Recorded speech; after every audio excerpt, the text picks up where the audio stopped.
Hello, it's Christopher Kinman again. It's nighttime here. It's just 4:30 in the afternoon, but that's what happens when you live in Canada. It would be even darker if we were further north. Winter has shown itself a little bit. It's the end of November right now. Winter has shown itself a bit. We had some snow. But the snow has removed itself, melted from us, and it's still up in the hills. So it's kind of like winter has begun here. I still want to acknowledge that I'm on the land of the Okanagan people. I want to acknowledge that this land was not given. It was taken, but we are now living on this land and benefiting from this land, and I want to acknowledge them. I know some people may get tired of this when I do this, but to me this is important. I spent up to almost 30 years of my life working with one particular nation, a First Nation, and it's affected me a lot. And I feel like I need to give that land acknowledgement.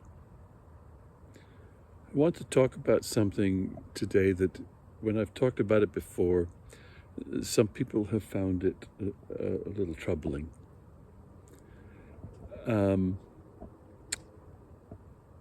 I want to talk about the concept of emotion and why I think we need to talk about how we feel and experience the world in a different way. Let me explain. Let's go back in time a bit. In the 1600s, there were two, perhaps actually three, major thinkers, philosophers that had a big influence during that period in time. One of them was Isaac Newton. And Isaac Newton told us about a world that was predictable, told us about a world that was made of things, entities, and entities that followed certain rules and laws. So you can imagine a stage, and the players come on the stage according to the rules of the play and how they told them to come on, and they say what they need to say and they do what they need to do. Isaac Newton described a world like that. And in that type of world, all sorts of things were discovered and done. Nature was conquered, at least apparently, within that model of the world. All sorts of our things, what we think of as progress, came from Isaac Newton's view of the world. As I said, there were two others. One of them was Leibniz, and I think I'm going to save him for another day. The other one was Spinoza. Now, Spinoza differed from Isaac Newton, and Spinoza differed in the sense that he saw the world as composed of relationships. Of this thing is related to that thing, and the relationships between became what was of interest to him. To some extent, Leibniz saw the world in the same way. But Spinoza saw it this way. He saw the world composed of bodies that were in relationship. And so he suggested that bodies in relationship interact by form of what he called affect. And affect is what bodies can do. Affect is what happens when a body encounters another body. Affect, and he talks about bodies as having the ability to be affected by and to affect others. And our walk through the world is composed of these abilities to be able to be affected by and to affect by and to affect others. And so the affects that we experience, they come from our engagement with other bodies. Now, these bodies can be human, but they can be also non-human. They can be the body of a lake. They can be the body of a tree. They can be the body of an idea. They can be the body of grass. They can be all sorts of bodies. And our engagement with them, our interaction with these bodies, creates affect.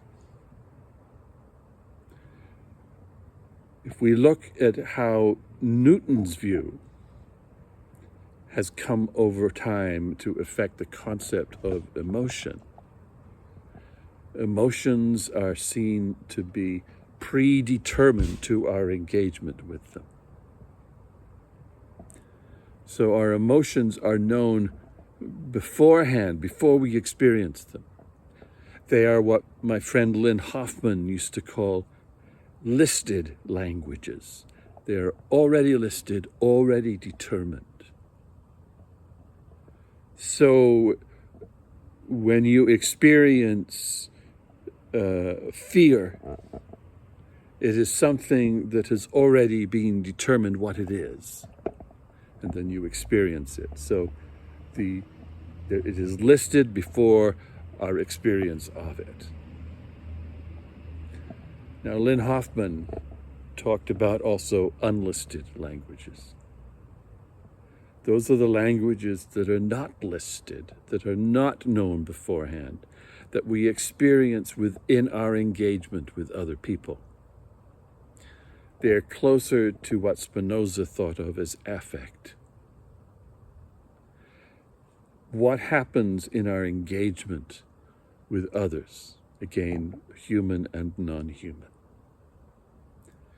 And in the world of affect, there's a responsibility to create a response, to our engagement, whether that response is a response of words, a response of art,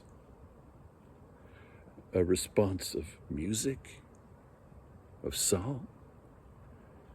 Our response could be anything. But we are responsible to be able to create a response to the others that we are engaged with. So there are these two worlds that have been handed down to us. One is the world that Isaac Newton was very much part of, where there are things, entities, and those entities follow laws and rules.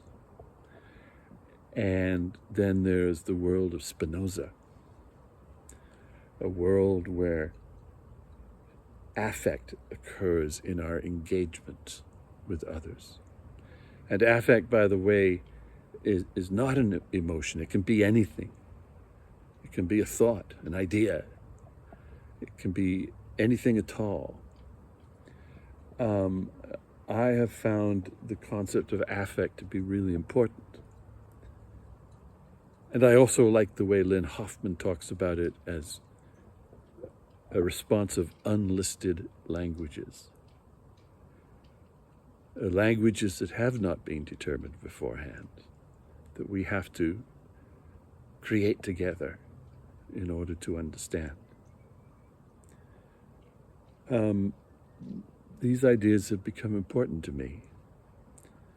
And I know that some people are not fond of them because we're all in the West tend to be very invested in the concept of emotion and what it means.